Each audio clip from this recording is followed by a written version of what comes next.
This is a 2025 Tesla Model Y, specifically the Model Y Performance. Now the Model Y is the best-selling EV in the world right now, and it's easy to see why. Its ease of use in terms of its user experience, its massive performance and decent value mean that it's a great proposition for many car buyers. And now these are coming down in price as a used buy, now is the best time ever to look at getting one. And if you're looking at getting one of these, then the best way to do it is to check out my affiliates Players Cars Premium in the description below, because they make the car buying process so easy.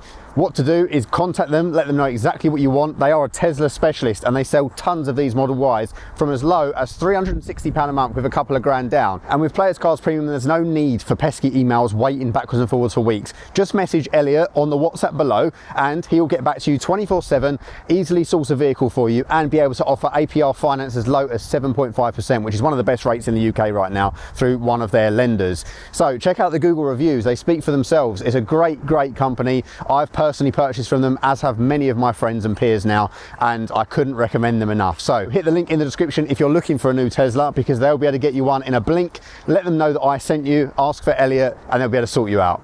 So then, the Model Y Performance. This one is finished in cherry metallic, which isn't popping quite right now because it's not in the sun, but this really comes out like a nice sort of metallic burgundy, red, purple, really nice colour. But as you can see, nice and subdued in dimmer lighting as well, with the white optional interior, which I think really looks the part. I think this is the perfect spec for a Model Y Performance. And as you can see, very similar front end to the Model 3. Some people say the Model Y is a bit ugly and bulbous. I can sort of understand that and see that, because it's kind of the same front end as the Model 3, the kind of the older generation one, but on stilts, so it does look a little bit odd from certain angles, but you do get used to it. And like I said, in this spec, I think it really does look the part. This Performance one comes with these massive wheels as standard, so you can see there, and also these big upgraded brakes behind there. So these are 21s, and they have Pirelli P0s on from factory, which is a nice touch. You can see that nice pillarless glass there, acoustic paneling on there, and tinted rear. And at the back we do have this lovely carbon lip spoiler as well, which does make a difference. You can kind of see that sitting out there, and not much else to differentiate this from the standard Model Y. It is pretty much just the kind of the spoiler and the wheels that are the dead giveaways on this one. It's a little bit more subdued, I guess, than the Model 3. But what do you think about the styling? I think this is the perfect spec for one of these. I definitely think that the newer model in the Performance guise looks a little bit better, but this, considering you can get these now for so cheap, is pretty good. Now, the Performance one that I have here is 0 to 60 in around 3.5 seconds, and a range of around sort of 300 miles-ish across the board for the Model Ys. So not too bad. Obviously, the Tesla supercharger network is absolutely fantastic, one of the best in the world. You don't have to worry about all of that charging rubbish when you're going to different stations and you've all got different apps and stuff. The Tesla network just works a little bit better. It's kind of like an SUV crossover type shape.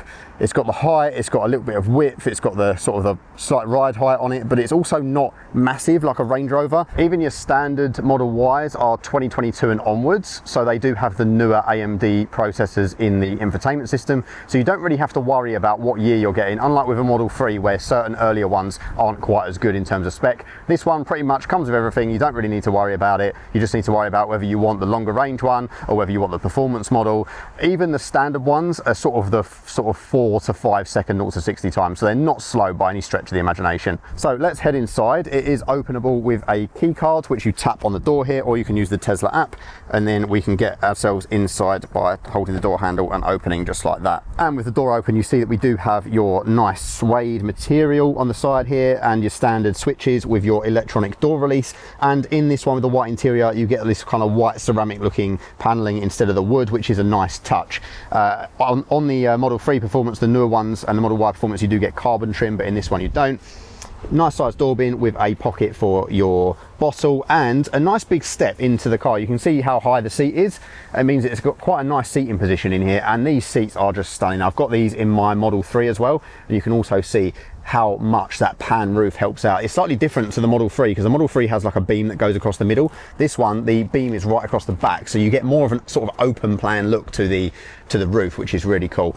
So yeah, really minimalist. Some people love it, some people hate it, but let's hop in and have a closer look. So I'm sure you've probably seen a million videos on Teslas and what their interiors are like, but they are super minimalistic. This one has a third-party cover on the armrest. This is normally black, but this has a cover on it.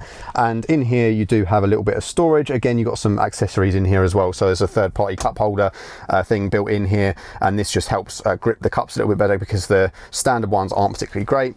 And you've got some storage in here, so again you've got like some third-party bits that the owner has added in order to kind of organize this a little bit better. And it's nice that those accessories are readily available. You do have also the 2 wireless charging bays and then your standard infotainment screen. So this does everything from opening all of the stuff. You can go in and you can customize all of your dynamics and controls, your charging. You can have like creep turned on, change the steering weight, also change the acceleration, and there is a track mode on here because it's the performance model, and this allows you to go into like a drift preset and go full like rear wheel drive and stuff, which is really cool. And then you'd also have your options for charging, autopilot and all that kind of thing. But the infotainment system, I would say, is one of the best on the market. Personally, I don't miss Apple CarPlay and Android Auto, which this doesn't have. This is really simple to use, and by going into here and going into, you know, going into Apple Music, you've got like basically a desktop app version. It really works super well. And then if I open the maps, you know, the maps work super well as well. It's just a really straightforward system, and you've got all your supercharger information on here, which tells you exactly what's in use and that kind of stuff. Like, it just works so well. And honestly, it's one of the best systems on the market, I would say. Even the fact that there is no physical climate controls, I normally moan about that, but Tesla's implementation is really good. I just normally set it and forget it. And you can set shortcuts on the steering wheel and stuff as well. So in this one, you do have the stalk still because it's a slightly older model. So when you indicate, you get the blind spot cameras coming up, which is a nice touch. It makes it super easy to maneuver the car. And then on the right hand side, you have your gear select, so reverse, neutral, drive. And if you hold down, you go into the autopilot mode. You also do have some steering wheel controls. So you get one for voice control and a programmable one, and one that does media skip and stuff. So a little bit basic. The newer system is a little bit more comprehensive. Like the newer Tesla steering wheels have more shortcut buttons and things like that, but a lot of them do lose the stalk. So this is fine for me, I think. And you do get loads of headroom as well in here, and you've got the kind of magnetic sun visors here with the little pull down flaps. Nice little touch. And your hazard switches up here, which I do find annoying, but it is what it is. And visibility out the back, you do have a massive C pillar. You can probably see that about there. But with all the cameras on this car, it really isn't an issue. Like if I put the car into reverse, you'll see that the cameras pop up and it's a really comprehensive view. It's a great system. And you can see also on the right hand side here in that mode, we do get a bit of a top down view. It uses cameras to kind of map what the spaces look like. It's not as good as having a 360 cam, in my opinion. It does the trick. Like, it's not the best, but it works, and I can't really complain about the functionality of it. But yeah, just have a little look at all the space in here. It's a really nice layout, and that pan roof makes such a difference. It's tinted as well for UV protection, so it doesn't get too hot in here, and the white, I think, makes such a difference. The contrast is really nice, and of course you do get used to not having a display here because you get all of your information and your speedo in this corner. You do honestly adjust to that a lot quicker than you might imagine. And yeah, I just love this system. The fact that it's even got stuff like your theater mode, so you've got Netflix on there, and you've also got the toy box, and the toy box has like all different games in it. You've got arcade, so you've even got stuff like romance mode, which will play some spicy music and put a big fireplace on the screen. It's got sketch pads that you can draw on here. Loads and loads of cool gimmicks built in for the people to play around with. And then stepping into the back, there's a massive amount of space back here as well. I'll demonstrate by getting in just a moment, but these seats do fold down to give you a bigger cargo area, and you have a completely flat floor here with loads of space under the rear seats as well as some USB-C charging and ventilation back here.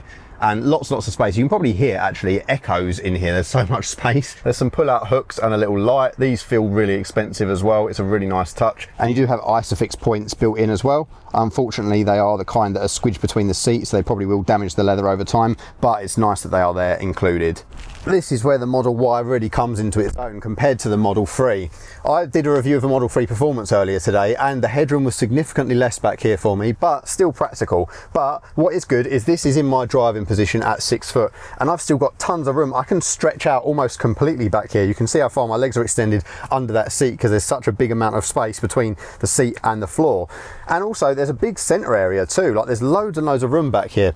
You do have a small armrest as well, which I can pull down. It's not quite the same as the Model 3 where you have that kind of middle seat that comes away. It's slightly different, but it does feel really nice. You do get an easy position back here. I could spend loads of time back here. A really long journey would be absolutely fine. This is a much better space than the Model 3 in terms of your leg support and just overall rear leg room. If you're going to have adult rear passengers quite frequently, or if you're carrying a few kids around and you want them to have a bit more space, the Y is definitely a lot more practical than the 3 in that regard. And really anything in this class is probably going to be similar back here, but just the way this is laid out means that I can get so comfortable. And the real benefit of the Model Y is the extra cargo area. Not only is it a massive improvement in terms of the rear space, but also look at this massive opening here. This is very similar to what you'll find in the back of like an EV6, for example. This parcel shelf is quite interesting as well. It kind of lifts and folds and goes away like that, and then you can pull the whole thing out as well, which is interesting. And just look at all this space. I've left some stuff in here, got some owner's stuff and also my camera bag, just to give you an idea of how cavernous this space is. And if we go into the back, we can also pull down these rear seats for some additional space as well, and these do go completely flat, as you can see. So I'll head around the other side and do the same again, just so you can see how easy it is to extend this area. Those go nice and flat, nice and easy. You can also release those from here, but unfortunately they don't bring them back up, which is a bit of a shame. But you can't ask for everything. But look at how big that space is. I know we've got some stuff in here at the moment, but it just goes to show the level of space that you do have and versatility. You don't have that same restrictive area as in a Model 3. This is more like your typical SUV space with a nice flat load area. And then nice and simple to pop these seats back up into position as well. These rear seats do also have a level of recline, so you'll see that in just a moment. So this is their kind of most upright position, but if I press that and push that back, you can see now compared to that seat, you do have a few different levels that you can choose from. I recommend having it in the most laid-back setting, just means that you can stretch out that a little bit more. You do have a significant amount of underfloor storage as well, so you can pop your charging cables and other accessories in there. And the good thing about that space is that if you then want to put a slightly taller item in there, you can, because it will just fit in that well, and that panel is removable. You can just move that along. And with that secured back in with the magnets, the next thing to check out is the front. So if we head into the car, there is an option to open it on the screen. So we'll be able to just hit the open bonnet function and it goes pop. So you can see you do have some additional space in the front area there. It's kind of like a bit of a deep well. It's a bit bigger than the Model 3, and it's also kind of waterproof. You can easily clean it out, so you can dump dirty sort of boots and stuff in there if you need to, and a nice easy access to your washer fluid refill. So with all that said and done, then let's close her up. I want to actually take this thing out on the road and see exactly what it's like in comparison to the Model 3, and whether you should pick one of these up as your next daily driver.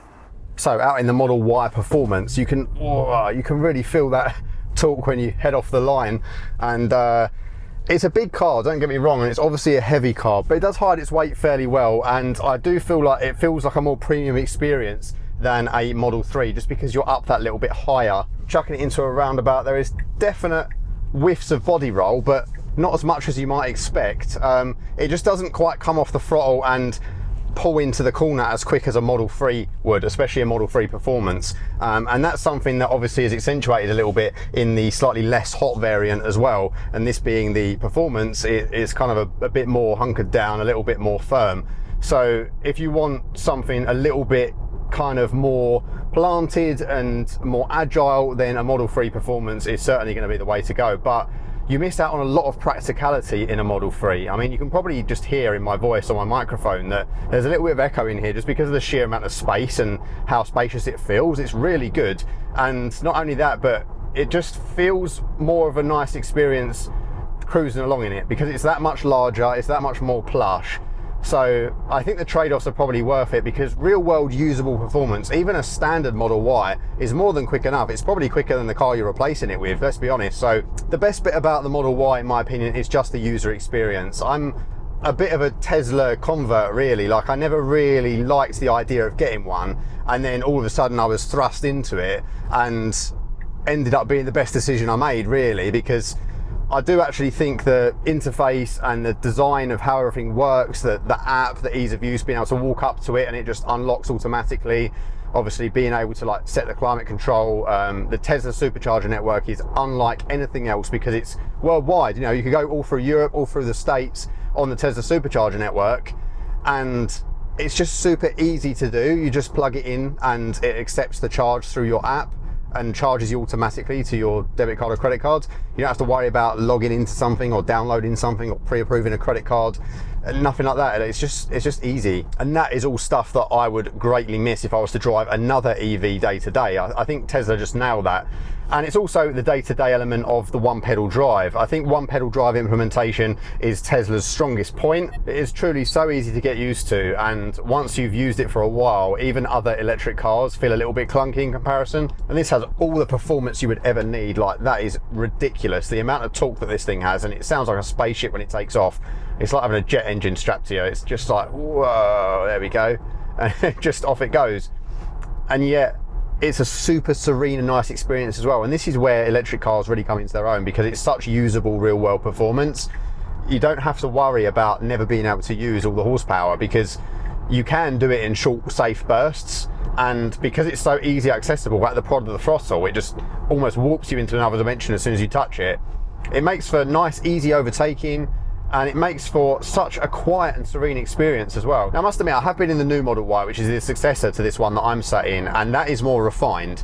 It feels more refined in the cabin. You get a little bit less wind noise from this front pillar. You get a little bit less road noise from the acoustic glass and from the tyres as well. But this is by no means a bad experience, and the awesome sound system in here with 2 subwoofers built in will mean that actually you probably don't even notice, because you're too busy listening to your tunes and whatever else is going on in the car. And I'm cruising along now at 70 miles an hour on the motorway, and I can engage autopilot, which isn't as good as their newest system, but it does get the trick done, and it will steer you in lane and keep the correct speed and the correct distance from the car in front of you. It's fairly effortless, although it will require you to hold onto the wheel and make some micro adjustments, because I don't believe it has a capacitive sensor built in. So you do need to kind of let it know that you're still in control, but the system works well. It's just not quite as good as their Autopilot 4 system, which is on the newer Model Y and Model 3. But even now at 60, if I give it so much torque, and it's a bit subdued in this car compared to a Model 3 performance, because obviously this has more weight, it's got a bit more body roll, you sit higher up, so the effect is less prominent. But most people will be more than happy with the performance of a standard Tesla Model Y, and with around 300 miles of range plus supercharging, if you've got a charger at home, it becomes a no-brainer. You think about how cheap these things are to run. I mean, I've got a Model 3 long range, which is about the same sort of like WLTP mileage, about 300, and I probably pay about £4 to charge it on off-peak tariff overnight. So £4 for 300 miles of travel, that's a lot cheaper than a petrol car, isn't it? Or even a diesel. Like I say, these are dime a dozen now as well. It's so easy to get hold of them. This particular one obviously is the top end one. It's really specced out, but even your base model with standard black interior, black or white paint, it's still going to have all of the stuff that this one has effectively, because they don't really do option lists. Like, you get all of the kit included, and that's the best thing about a Tesla. You know what you're getting, and what you're getting is a super solid user experience. And personally for me, choosing between this and a Model 3 is quite tricky, because the Model 3 boot is actually massive. Like, you can fit so much stuff in there. It's just not a wide space, so it's not practical for all items, because this one's a hatchback. It just has that little bit more. But even at 6 foot, I don't really find the Model 3 uncomfortable in any way. I can get a good driving position in there. So I think the only reason I would go for one of these is if I wanted the slightly higher sort of ride height, sort of beefier look on the road, and also more rear passenger space and more cargo area. But aside from that, you'd be happy with either, really. The overtaking power is unreal. But it's so comfortable. I love Tesla seats as well. Like, they're supportive in all the right places, but they're plush enough to really enjoy a long journey in. I think the only things that come close in modern cars is something like an EV6. I think the EV6 is an interesting alternative to this car. I personally would go for a Tesla rather than an EV6, because I prefer the user experience in one of these. But if you were a bit anti-Tesla, or you just wanted something a little bit different, an EV6 is a great option, because it's a similar sort of size, and you can get it with like the reclining seats that are really plush as well. So there's alternatives out there, don't get me wrong. It's just that I think this is such a unique experience and such good value, especially in the used market, as I said, that it'd be hard to find something better, really. I was expecting more body roll as well. It's definitely not as planted as a Model 3 or something with a bit of a lower centre of gravity, but I think the suspension tweaks in this performance model do help with that. sitting in traffic in one of these Teslas is just sublime. Like, I'm using one pedal drive, it's so easy to gauge when to let off the throttle. It's just so soothing. I normally hate sitting in traffic, but when I'm driving one of these I just don't care that much, because it's not aggro, and you get nowhere near as much of the weird transition between regen braking and normal braking as you do in other EVs as well. So that's a nice touch, and when you're creeping along there's no kind of like really sudden jolt in. It's all very, very smoothed out. Let's give it some beans here around this roundabout. Oh, everything in the cabin is moving around, including me. It's such a great car, this. I think the only complaint I have is the level of refinement, and they really have nailed that with the newer model. It's just a shame that on these older ones you get a little bit too much road noise, but like I said, just drown it out with some music. It's pretty much the only drawback in my opinion. Aside from that, I absolutely love it. So there we go guys, the Tesla Model Y. I think probably one of the best all-round cars that you can buy full stop, especially on the used market if you're looking for an EV. So if you are looking for one, as I mentioned, contact Elliot on the links description below, because he's going to be able to make it so much easier for you to find one. And this is actually his car, by the way. He's kindly let me borrow it today. I bought one off him a while ago, and a few of my friends have bought cars off of him now. And it's just been such a great experience that I teamed up with him to help bring you along with the journey with me. So there's been lots of you guys who have contacted me in the past and on my past videos and said, you know, you've been in touch with Elliot and he's managed to source you a car. So it's obviously working out, so I'm proud to continue that partnership. So thanks to Elliot for not only that, but also for letting me borrow the car today. I really do appreciate it. Thank you guys for watching, and I'll see you all in the next one. Bye bye. Oh, and don't forget to subscribe.